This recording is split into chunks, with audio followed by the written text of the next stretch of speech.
Hello, hello, hello, and welcome back po sa ating channel. I hope po na you all are doing well. Na-miss ko po kayo. And thank you po pala sa mga nag-subscribe nung mga nakaraan na sinendan ko ng link. Thank you very much po. Maraming salamat po.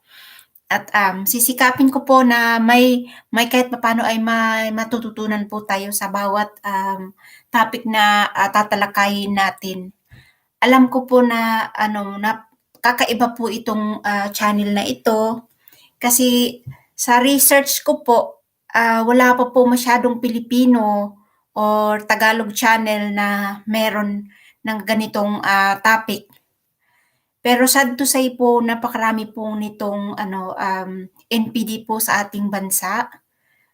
Kasama minsan po marami sa sa Pilipinas na ganitong case na I think alam po ng mga biktima or pamilya o yung mismong tao na meron nito, alam nila yung dynamic, alam nila yung nangyayari.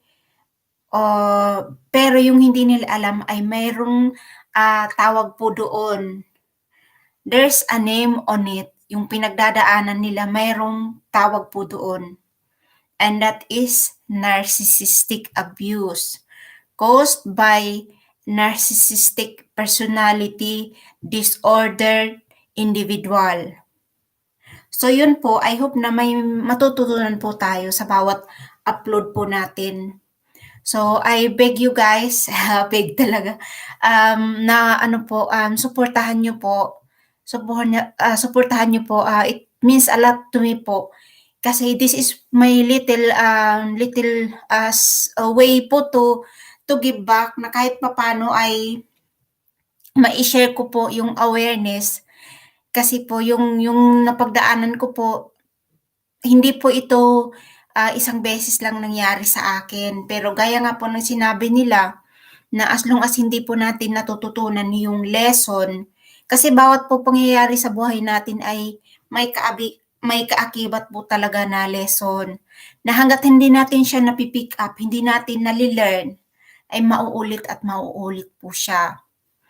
So, hindi naman po din po lahat ay kailangan nating pagdaanan bago tayo matuto. Why not learn from others po na mayroon dumaan sa dumaan sa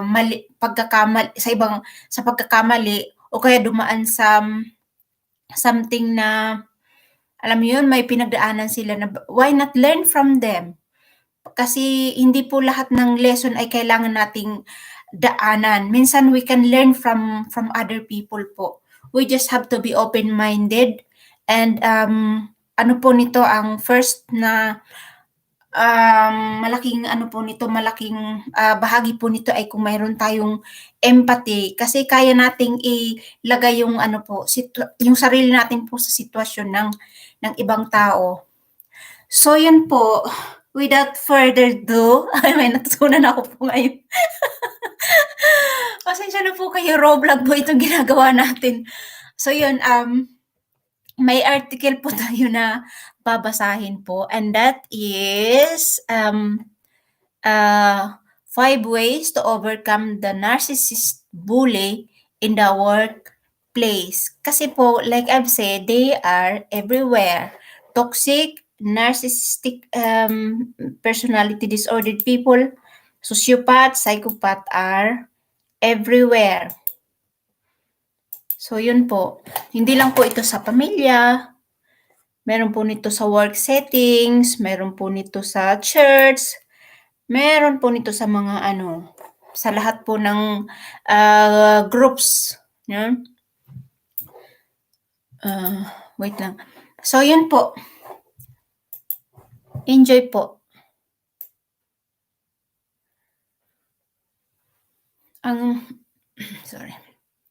Ang babasahin po natin ay isinulat po ni Rose Carroll. Itong article na ito po ay isinulat ni Rose Carroll. We need to talk about the workplace narcissist more and the effect bullying has on the lives of those who are targeted. It isn't okay. I worked with an employer for 5 years, and the emergency of workplace bullying was subtle at first. A minor gripe here and there, snide comments that I managed to shrug off. Ganyan din po yung naranasan ko dun sa narcissist po sa paligid ko. Yun, yung mga kunting-kunting parang kunting uh, pick sa'yo na ini-ignore natin, binabaliwala natin kasi nga ayaw natin ng gulo. Kasi we are empath are tahimik na tao. Hindi pala away. So it's not our no? It's not in our system yung yung mga provoke ng tao or maya-maya mag-conflict ka. Wala sa atin 'yan eh. So yun ini-ignore natin. But then things changed. Process thought to be correct were now wrong. Goalposts shifted constantly. All my choices and decisions were second-guessed. My emails monitored. Napakahirap po talaga po pag ikaw yung target ng narcissistic abuse. Napakahirap po.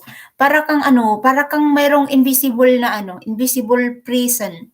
Para kang nakakadena na hindi mo siya nakikita na lahat ng galaw mo ay Ganun po siya. When anything went wrong, all the blame was on me. I was criticized and put down constantly.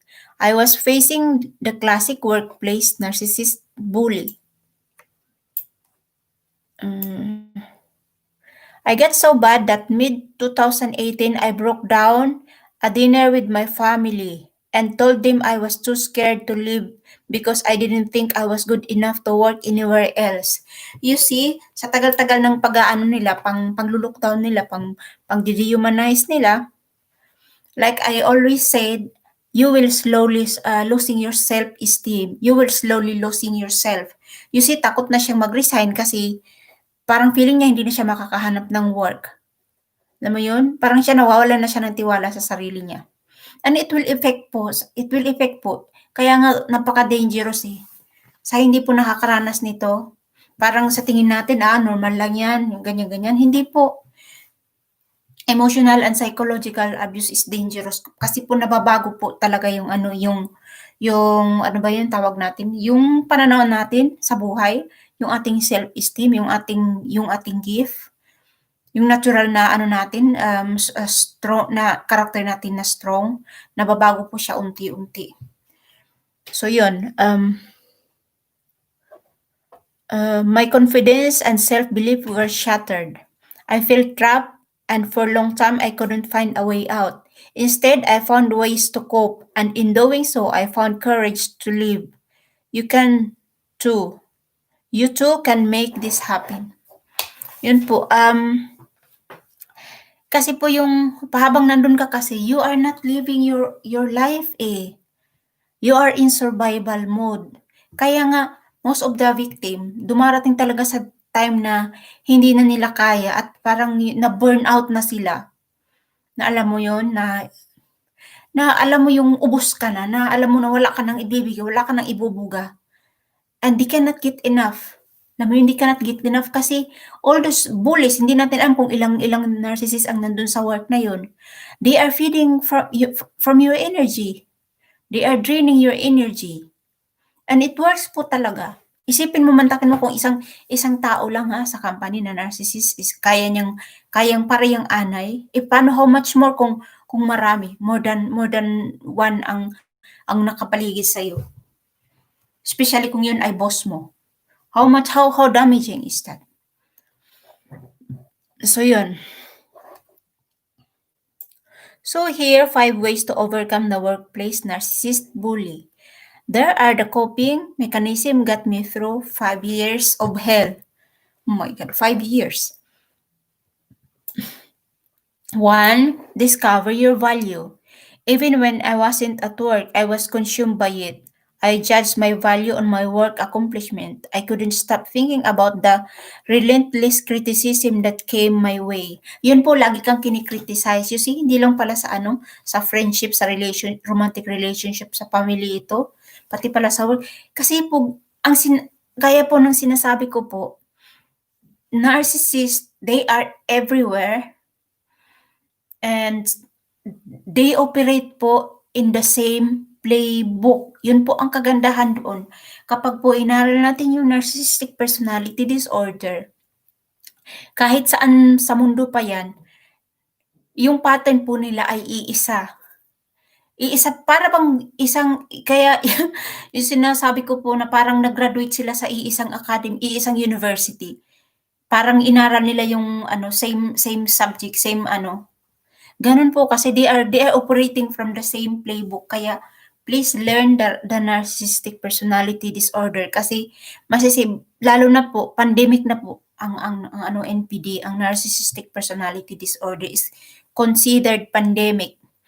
So paano po yung mga ano, yung mga new generation po na yung narcissist na may mga maliliit po na anak. Ano po ang mangyayari sa mga batang ito? Kung hindi po sila magiging empath, narcissist din po ang bagsak nila. So, isipin po natin ang kinabukasan ng ating anak, turuan po natin sila. Aralin po natin ito, and then ituro po natin sa ating mga anak. Kasi hindi po ito, wala po ito sa ano, sa school, hindi ito itinuro eh. Hindi siya itinuro sa school. Kaya nga ito yung ano eh, life lesson na sobrang napakahirap kung napagdaanan, pero on the other side of it is a gift. Is really a precious gift na mas lalo mong ma-appreciate kung gaano kabuting tao na at papahalagahan mo yung tao sa paligid mo na mabuting tao. Kasi you will know na good people, good-hearted people are rare. Honest people are rare. At lalo na po ano sa panahon natin ngayon, kailangan po is ano knowledge. Nasaan na tayo? It took me making decisions to quit to finally get myself out of this cycle. Yes. Kasi po, yun po eh, hindi ka niyan titigilan talaga kasi they are feeding on your reaction. They love it. It's so weird pero they love it. Narcissists love to hurt people. Ewan ko pa, para bang ano ba, para bang silang source o para bang ano, kuryente. Parang sakit ng kuryente na hindi gagana yung TV kapag hindi nakasaksak sa kuryente. Ganun po sila. That is a narcissistic supply.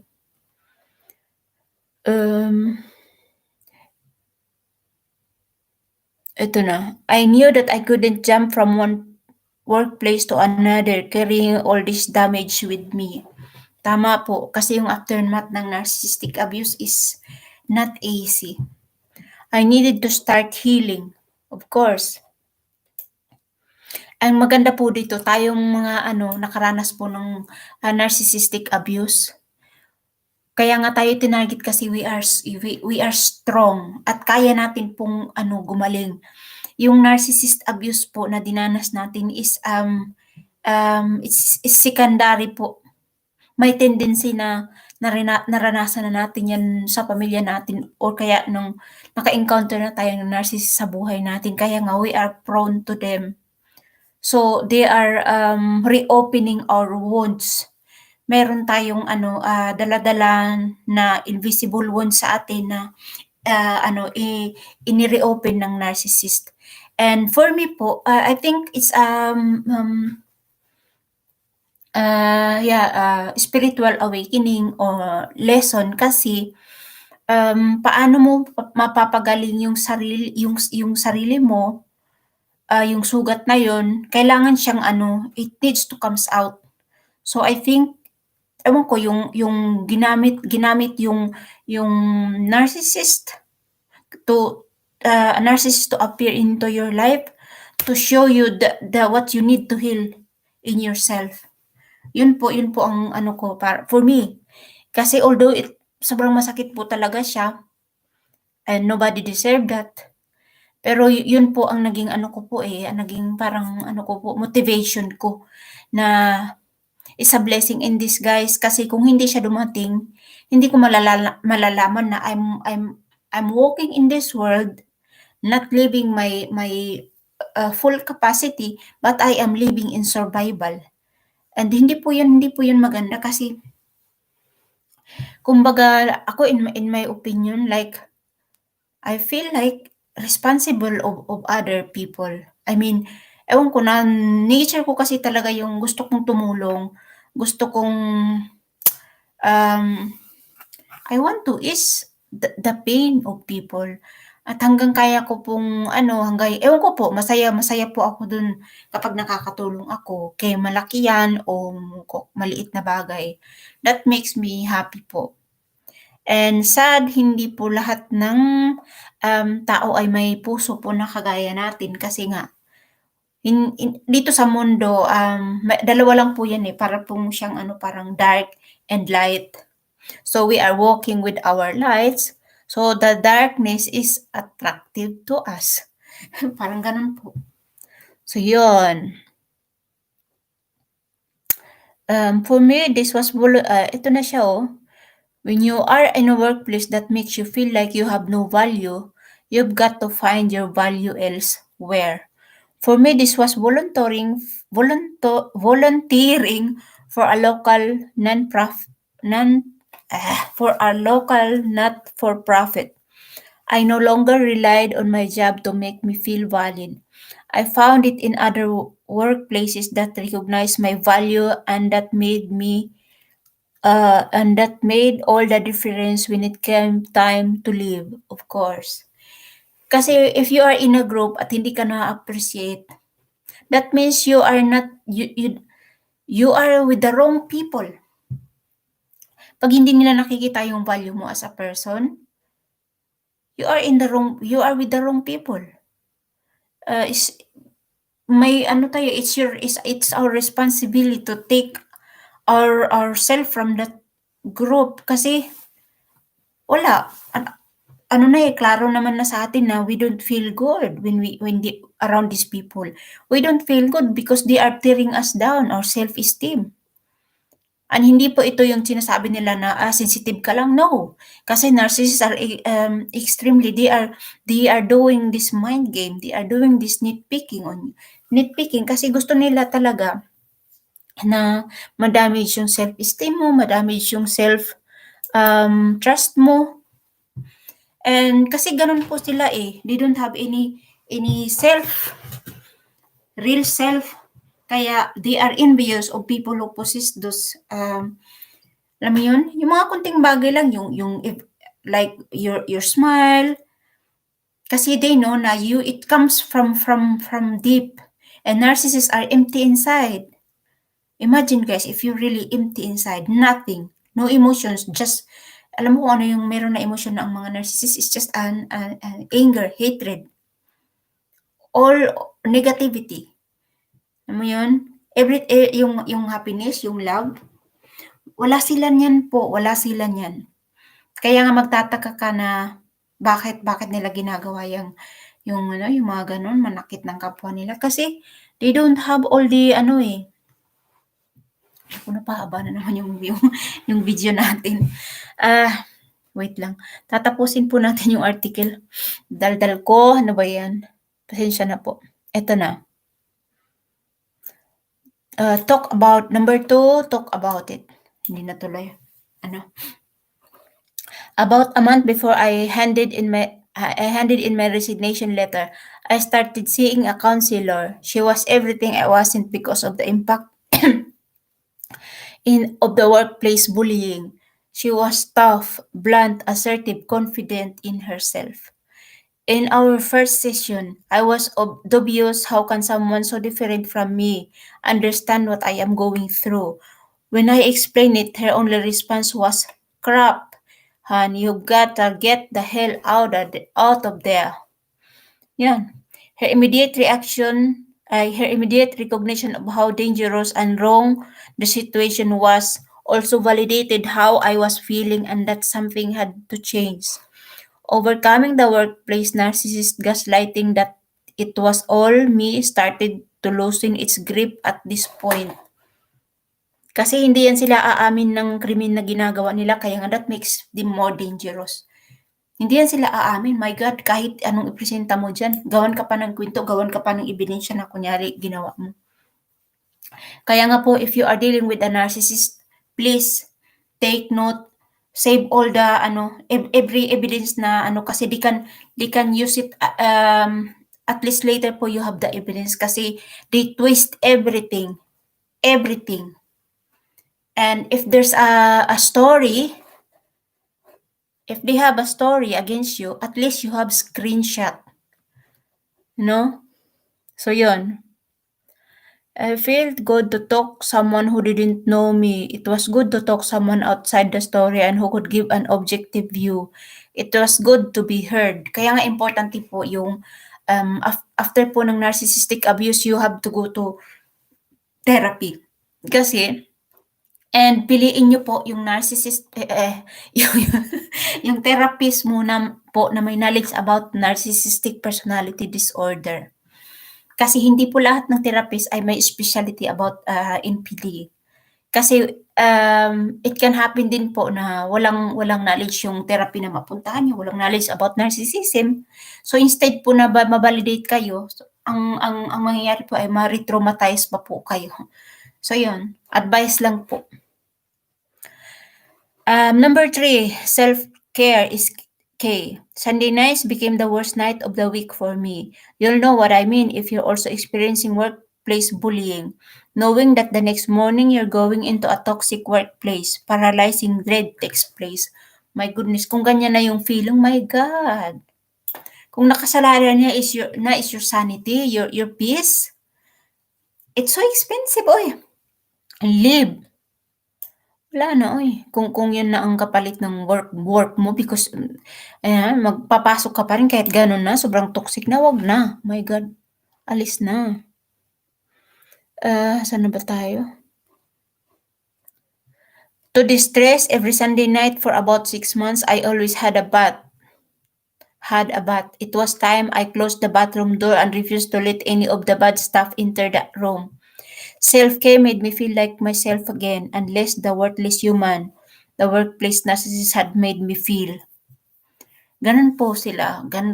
Kaya nga it's so dangerous kasi yung damage po that caused by narcissist is invisible.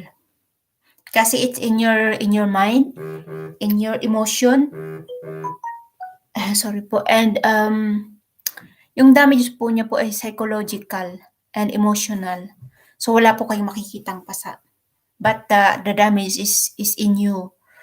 Kahit na umalis ka na dyan sa work na yan, you will still deal the aftermath.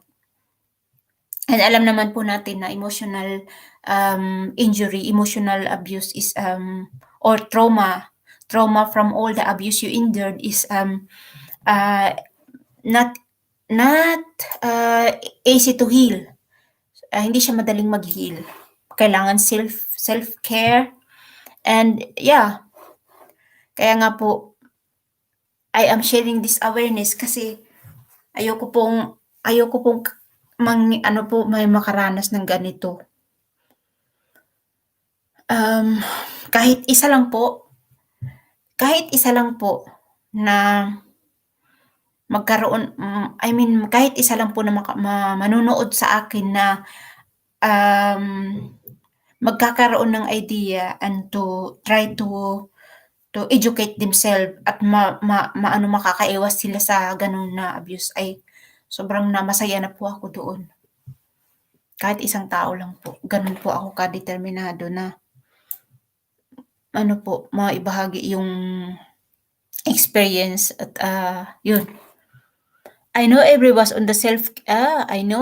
is on the self-care bandwagon right now. But there is a reason for this. Don't neglect yourself because you feel too busy or you feel selfish. I don't take some time for yourself. If you don't take some time for yourself, you'll burn out and work will be 100% harder. Exactly. Kasi po, before po, after the death of my husband, parang parang ang nangyari po kasi, I don't know, gusto kong mag-move on, ayokong magmukmok kaya alam mo yung kahit na hindi ano, I think hindi na. I feel like ano yung void nang nawala yung asawa ko parang ano ba, para akong naging dahon na ano, at saka naman ano, yung mga tao naman po na ano po, in-expect ko po na ano, parang itinirong ko sila ba na, at least kahit papaano they are a family for me. Magkaiba po pala kami ng ano, ng on my side, I took them as a family. For me, they are family. Kaya nga, yun, yung mga small pick nila sa akin, yun, hindi ko siya iniintindi, hindi ko siya siniseryoso kasi it's like also like I am in survival mode. Kasi minsan naman okay. So, kumbaga pinapalagpas ko lang siya ng pinapalagpas. And yun po, and that is not good po. Wag niyo pong gagawin po yun. Once na somebody disrespect you, call them out right away. Kasi po mamimihasa po yan eh. Mamimihasa po yan. Kasi for me, kahit ako nasasaktan na, I manage to no? Kaya nga lalo silang I know deep inside them, matigas ka, hindi ka matablan. Kaya they are leveling up their abuse. Ganun po. Ako ngayon ko lang I mean, after I learned the narcissistic abuse, dun ko lang na-realize na, ano, it's so too much. Too much po yung, I mean like, I feel like, hindi lang enough na, inapakan nila ako. Hindi lang, they walk all over me. Hindi pa enough yun. Gusto pa nila akong sipain. Parang ganon. Kasi after all those abuse kasi, they are washing their hands eh. They don't have any accountability. Wala namang basihan yung mga imbento na yung binibintang sa akin. Yung nga po ang masama pa doon. Kasi but anyway, it's part of their disorder. Ang masama pa doon, yung ginawa sa akin, binaliktad pa po. Parang tinwist pa na ako yung gumawa ng ganun. Alam mo yun, hindi, kung ano-ano na lang maisip na ibintang eh. Kung ano-ano na lang maisip na ibintang. Kaya nga sabi ko, my God, this is what I dealt with. Nung nagising ako talaga, sukang-suka ako. I feel like, well, diring-diri ako kasi sa isip-isip ko, my God, ito pala yung tinolerate ko ng mahabang panahon. What the my God, kaya naano talaga ako, I mean, parang ayun. But anyway, I forgive myself, I forgive them, and I pray for them. I really pray for them na sana magbago, gumaling sila para wala na silang masaktan na tao. Kasi lalo na may mga pamilya, no? Na wag ng kasi mahirap na baka mapamana pa eh, 'di ba? Papaano naman yung next na mga next na generation natin. Kailangan po ngayon pa lang po na natin eh, isipin na natin yung mangyayari sa next na generation kasi pandemic eh, naka-consider na as pandemic yung narcissistic personality disorder, narcissistic abuse eh. Kasi napakarami na po nila. So yun, number 5 na tayo. Ito na. Wait lang, parang lumampas ako. Number 4 pa pala. It's not you. For a long time, I believed that I was getting yelled at, criticized, and put down due to my own shortcomings. Despite all my hard work and what I was contributing to this company, I started reminding myself that it wasn't me instead of rushing to action once my boss screamed about something. I took a breath, paused to assess the problem, and looked into occurred, why it had occurred 95% of the time. I had no input or role in the situation. Naghahanap lang naman yan sila ng ang mapagbubuntunan nila eh. Ang role naman talaga ng target, kaya nga ka nga tinarget, ang role naman talaga is basurahan ka eh, basurahan ka ng negativity lahat. Basurahan ka ng negativity and source ka ng positive energy kukunin sa'yo. Kaya nga, most of the victim, paglabas nila dun sa ano na yun, sa workplace or relationship or friendship, they suffer trauma, kung malala at mahaba ang exposure mo ay PTSD, which is post-traumatic stress disorder, ano pa ba, burnout, anxiety. So yun. Number 5. Ito, nasaan na tayo? I decided to stop letting their crazy burden me. I decided to stop taking it on. By reminding myself regularly it's not me, I started to detach from the bullying, which meant my internal reactions were that much easier to cope with. Number 5, quit. Handing in my letter of resignation was one of the most amazing feelings I have ever experienced. I imagined it and in my head many times before doing it. The reality was much less exciting but damn, it felt good. Totoo po yan. You can't expect change in a toxic environment with bullying. The framework is already there to support it and that won't change anytime soon. You have to quit. I know it's scary, but trust me, there are amazing workplaces out there that will support you, love you, and grow you. Go out and find them. Alam niyo po kapag once na na burnout na kayo, kasi kapag nandun ka sa sitwasyon na yun, like really, like parang pati yung pag andun ka sa environment na yun, kung saan nandun yung narcissist, yung mga bullies, really, yung pakiramdam na humihinga ka na yung hangin ay may poison. Ganun po, parang ganun po talaga. Ganun pero hindi mo siya matutukoy kung nandun ka sa sitwasyon na yun. Hindi mo makikita na you are living in survival mode. Saka mo lang marirealize if you are out in that situation. Kasi on my experience naman nung I decide na talaga kasi I saw this the mind games eh.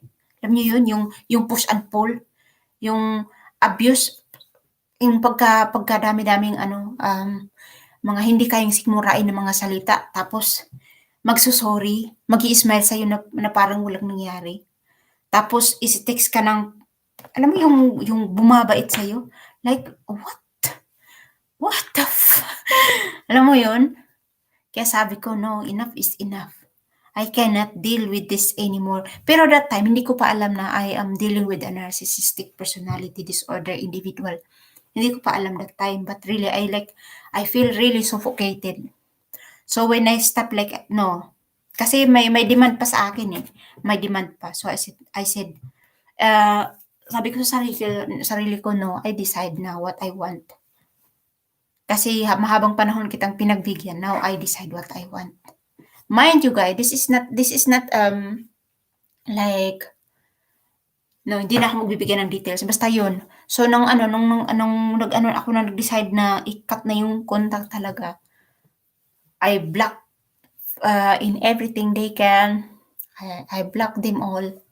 Nung nag-decide na ako talaga, believe me po, I really like dun lang ako parang yung ganun ka-polluted yung yung energetic, alam mo yun, yung energy, ganun ka nung nag-decide na ako na I cut them all na nag-start talaga sa akin kasi the power is in you po eh. Yung binibigay niyo na power sa kanila, na tingin mo ay ano, you are helpless, you are weak. Hindi po kanila yon. They are sucking your energy, but once you decide, like really, it will turn the tables on them. Dun ko lang na-realize how uh, good it feels to breathe in with clean fresh air. Parang gano'n po yung pakiramdam ko na napaka I mean at saka parang ano, parang something heavy lifted up.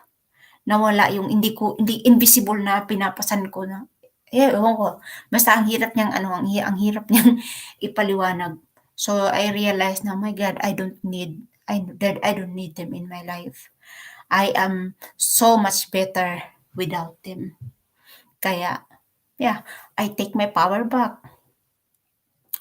And yeah, it's not easy po, it's not easy journey, but I promise you guys, kapag meron po nito sa buhay ninyo, I promise you na everything will be fine, will be all right. Just hold on and take care of yourself. Kasi po, may purpose po yan. May purpose po lahat ng nangyari. So, I hope po may natutunan tayo. Medyo mahaba-haba yung video natin ngayon. Pasensya at ano, I'm so madaldal. So, yun. Oh my God. 36 minutes. Okay lang naman eh. Kung hanggang ngayon po ay nandito pa rin kayo at nanonood, thank you so much po. Sasikapin ko pong ano, gumawa po ng just a short movie clip para hindi po kayo ma-bored na mga nanonood po ng video na ginagawa ko. So, thank you so much. Iniisip ko kung ano kayang itatawag ko sa ano. Ano kayang itatawag ko sa mga subscribers ko? Mga ang yabang. Anyway, thank you po again sa mga bagong nag-subscribe. I really appreciate po. At yeah, tatawagin ko na lang kayong ano ba tawag diyan? Empathic warriors. Kasi yeah, mga empathic warriors, mga ano, people full of empathy. Kasi that's a real gift po, yung empathy. Ingat-ingat po tayo sa ano, kung piliin po natin yung kanino natin ginagamit po yung empathy natin, kilalanin po natin yung mga tao na binibigyan natin nito kasi hindi po lahat ay ma-appreciate po yan. Marami pong, lalo na yung mga NPD, toxic people, cluster B personality, sociopath, psychopath, ang tingin po nila sa ganyan po, yung totoong tao po, they see it as a weakness po eh. And yung empathy po natin, they use it against us. They don't have it. Imagine niyo po yung tao na walang empathy. Halimbawa, kasi pag sinabi po na wala silang empathy, wala silang empathy. Wala po talaga. Kaya nga easy for them to hurt people. Imagine gagawa tayo ng scenario. Like mayroon kang hawak na sigarilyo. And then imaginein mo kung yung tao, pagpalagay natin hindi empathy kundi wala siyang pakiramdam. So ikaw, imagine mo kung wala kang pakiramdam. So meron kang hawak na sigarilyo. Ngayon papasuin mo ito halimbawa lang po, papasuin mo yung sarili mo. Wala, kahit anong gawin mo diyan, pasuin mo yung balat mo, wala kang mararamdaman. Halimbawa, wala kang maramdaman. So gagawin mo 'yan sa anak mo, kaibigan mo, karelasyon mo, or sino pa man diyan na target mo. Papasuan mo sila. Nagsusumigaw na 'yan siya diyan kasi masakit. Ikaw ini-enjoy mo kasi para sa'yo balewala eh. So tawa ka lang ng tawa. Kasi feeling mo nga nag-aano lang, umaarte lang sila. Gano'n po ang tao na walang empathy. Kaya do not expect that from them. They don't have it. Kaya nga napakaano, yung mga narcissist po, they are very empty. They are empty inside. Empty. Ang description po sa kanila do'n sa ano ba 'yun, ano bang website yung article na binasa ko po na ang description sa kanila po ay they are a big black hole. Malaking, itim na lungga na they suck everything at they cannot hindi sila mapuno-puno. Kasi endless po, endless yung black hole na yun, walang hangganan. Yun po ang description nila sa mga narcissist. So, thank you for watching. Thank you for watching and yeah, love yourself first. Unahin natin po ang ating mga sarili bago ibang tao. Please, any comment po is welcome. Walang nagko-comment. Gusto ko po kasing bumuo ng community.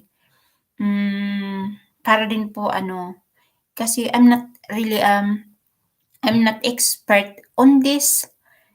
As nakikita niyo po, alam niyo naman po na everything I shared is from the article and from my research. So, binabahagi ko lang din po kung ano yung nagre-resonate sa akin. So, kayo po kung mayroon po kayong idea or any comments po, kung nakaranas kayo ng may similarity sa work or sa family, friendship, relationship, please comment down below at kung may tanong po welcome pong lahat. So, thank you very much for your time and God bless po sa ating lahat. Bye.